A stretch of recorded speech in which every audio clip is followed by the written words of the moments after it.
কটিয়াদীতে বিদেশি পিস্তল ও ৬ রাউন্ড গুলিসহ দুজনকে গ্রেপ্তার করেছে পুলিশ। শনিবার দিবাগত রাতে উপজেলার পূর্ব মণ্ডল ভোগ এলাকা থেকে তাদের গ্রেপ্তার করে কটিয়াদী মডেল থানা পুলিশ। পুলিশ জানায়, গোপন সংবাদের ভিত্তিতে গ্রেপ্তারি পরোয়ানাভুক্ত পলাতক আসামি শরীফ মিয়ার বাড়িতে অভিযান চালিয়ে থাকে ও তার সহযোগী মনির হোসেন নামে আরেক ব্যক্তিকে গ্রেপ্তার করে পুলিশ। এ সময় তল্লাশি চালিয়ে মনির হোসেনের কোমর থেকে একটি বিদেশি পিস্তল ও ৬ রাউন্ড গুলি উদ্ধার করা হয়। এ ব্যাপারে কটিয়াদী মডেল থানায় একটি মামলা দায়ের করা হয়েছে। থানার ভারপ্রাপ্ত কর্মকর্তা মোহাম্মদ তরিকুল ইসলাম ঘটনার সত্যতা নিশ্চিত করেছেন। তিনি জানান, গ্রেপ্তারকৃতদের বিরুদ্ধে থানায় অস্ত্র আইনে মামলা দায়ের করা হয়েছে।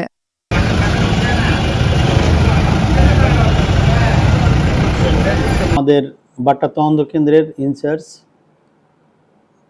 পুলিশ পরিদর্শক জনাব বিপ্লব বড়ুয়া এবং এসআই ফখরুল, এসআই মাসুদুর রানা সহ একটি চৌকস টিম রাত্রকালীন মাদক অস্ত্র উদ্ধার অভিযান ডিউটিতে কর্মরত ছিলেন। তখন তারা সংবাদ পান যে তার একটি ওয়ারেন্টের আসামি শরীফ মিয়া নামে সে তার বাড়িতে অবস্থান করতেছেন। উক্ত সংবাদের ভিত্তিতে তারা শরীফের বাড়িতে অভিযান পরিচালনা করেন এবং অভিযান পরিচালনাকালীন করার সময় শরীফ সহ অপর আসামি মনিরকে গ্রেপ্তার করেন এবং মনিরের দেহ তল্লাশি করে একটি বিদেশি পিস্তল এবং একটি ম্যাগজিন সহ ৬ রাউন্ড গুলি উদ্ধার করেন।